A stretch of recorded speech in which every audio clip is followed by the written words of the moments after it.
ವೈನಿಯವ್ರ ನಾಷ್ಟ ತಯಾರಾಗಿದೆ, ಅಣ್ಣವ್ರು ಕರಿಬೇಕಿತ್ತು ರೀ. ಇದ್ರಾಗ ಇನ್ನೇನು ಕೇಳುದದ ಕಾರಂತ್ರ? ನೀರು ಖೋಲಿ ಹತ್ರ ಹೋಗಿ ಕರೀರಿ, ನಾಷ್ಟ ತಯಾರಾಗ್ಯದ ಅಂತ ಹೇಳ್ರಿ, ಬರ್ತಾನ. ಹಂಗಲ್ರಿ ಅವರ, ಅಣ್ಣರು ರಾತ್ರಿ ಸರಿಯಾಗಿ ನಿದ್ದೆ ಮಾಡ್ದಂಗಿಲ್ಲ. ಅಣ್ಣರು ರಾತ್ರಿ ಖೋಲಿ ಒಳಗೆ ಮಲಗಿಲ್ಲಿಲ್ರಿ, ಮಾಳ್ಗಿ ಮೇಲೆ ಮಲಗಿದ್ರು. ಆದ್ರೆ ಏನಾತು? ಅವ ಎಲ್ಲಿದ್ದಾನ ಅಲ್ಲಿಗೆ ಹೋಗಿ ಕರೀರಿ. ನಾಷ್ಟ ತಯಾರಾಗ್ಯದ ಬರ್ರಿ ಅಂತಂದ್ರೆ ಬರ್ದೇ ಇರ್ತಾನೇನು? ಹೋಗಿ ಕರೀರಿ. ಆತ್ರಿ ಅವರ.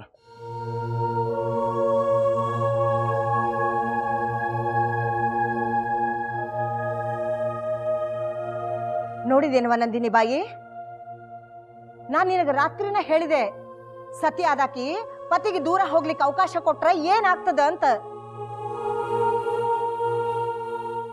ಇನ್ನೂ ಹೊತ್ತು ಮೀರಿಲ್ಲವಾ? ತಪ್ಪಾತು ಅಂತ ಹೋಗಿ ಅವನ ಕಾಲು ಹಿಡಿ. ನೀನ ಸಂಭಾಳಿಸ್ಬೇಕಿದನ್ನ. ಜೀವನ ಮಾಡುವಾಕಿಗೆ ಸಂಯಮ ಇರಬೇಕು.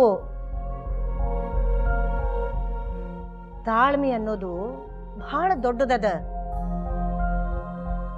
ಹೆಣ್ಣಿಗೆ ಅದ ಸತಿ ಧರ್ಮ.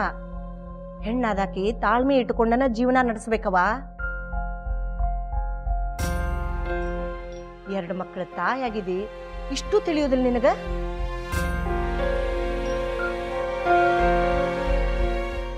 ಗಂಡಸರಿಗೇನುವ 108 ಕಡೆ ತಿರುಗಾಡ್ತಾರ, 10 ದಾರಿ ತುಳಿದು ಬಂದಿರ್ತಾರ.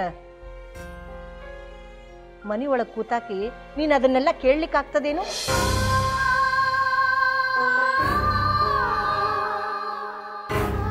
ಗಂಡು ಸಿಡಿ ಮದ್ದಿದ್ದಂಗ, ಅದನ್ನ ಕೂತಿಗೆ ಕಟ್ಕೊಂಡಾಕಿದ್ದಿ ನೀನು.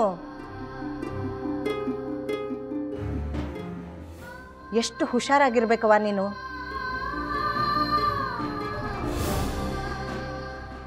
ನಿನ್ನೆ ರಾತ್ರಿಯಿಂದ ಇದನ್ನ ತಿಳಿಸ್ ಹೇಳಲಿಕ್ಕತ್ತೇನಿ, ನಾನ್ ನಿನಗಾಗಿದ್ದೇನಿ ಅಂತ. ಒಂದ್ ವೇಳೆ ನಾಳೆ ಪಟಕ್ಕನ ನಾ ಸತ್ ಹೋದ್ರ ಇದನ್ನೆಲ್ಲ ತಿಳಿಸ್ ಹೇಳಲಿಕ್ಕೆ ಯಾರಿದ್ದಾರವ ನಿನಗ?